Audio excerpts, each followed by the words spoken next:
গাজায় চলমান যুদ্ধের শিকার ফিলিস্তিনি নাগরিকদের আশ্রয় দিতে প্রস্তুত ইন্দোনেশিয়া। দেশটি সাময়িকভাবে ক্ষতিগ্রস্তদের আশ্রয়ের কথা জানিয়েছে। বুধবার বার্তা সংস্থা রয়টার্সের এক প্রতিবেদনে কথা জানানো হয়। ইন্দোনেশিয়ার নবনির্বাচিত প্রেসিডেন্ট প্রাবোয়ো সুবিয়ান্তো বলেন, প্রথম ধাপে প্রায় 1000 ফিলিস্তিনি ইন্দোনেশিয়ায় আশ্রয় পেতে পারেন। বুধবার মধ্যপ্রাচ্য ও তুরস্ক সফর শুরুর প্রাক্কালে তিনি কথা জানান। প্রাবোয়ো বলেন, আমরা আহত, মানসিকভাবে বিপর্যস্ত এবং এতিম শিশুদের সরিয়ে নিয়ে আসার প্রস্তুতি নিয়েছি।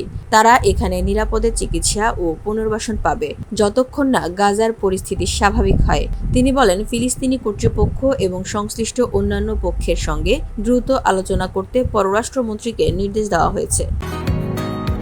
বসুন্ধরা, উত্তরা, বনশ্রী, কুড়িল ও বাড্ডা সহ রাজধানীর বিভিন্ন স্থানে অভিজাত ও অত্যাধুনিক মানের ফ্ল্যাট কেনার এক নির্ভরযোগ্য প্রতিষ্ঠান pleasant properties limited.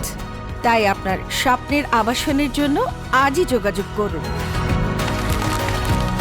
Pleasant properties limited, where destiny matches eventually. ফিলিস্তিনিদের নিরাপত্তা ও স্বাধীনতার পক্ষে ইন্দোনেশিয়ার অঙ্গীকার আমাদের আরও সক্রিয় ভূমিকা রাখতে বাধ্য করছে। মুসলিম সংখ্যাগরিষ্ঠ দেশ ইন্দোনেশিয়া শুরু থেকেই দুই রাষ্ট্রভিত্তিক সমাধানের পক্ষে জোরালো অবস্থান নিয়েছে এবং গাজায় বারবার মানবিক সহায়তা পাঠিয়েছে। প্রাবোয়ো বলেন, গাজা সংকট নিরসনে ইন্দোনেশিয়া তার আন্তর্জাতিক কূটনৈতিক প্রচেষ্টা আরও জোরদার করবে, যদিও এটি একটি সহজ কাজ নয়। এর আগে গত বছর প্রেসিডেন্ট হিসেবে দায়িত্ব নেওয়ার আগে প্রাবোয়ো বলেছিলেন, প্রয়োজন হলে ইন্দোনেশিয়া গাজায় শান্তিরক্ষী বাহিনী পাঠাতে প্রস্তুত।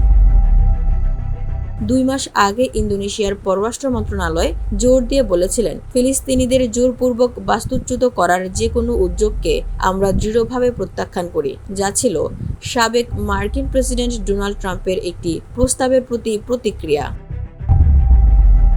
VOD Bangla news desk.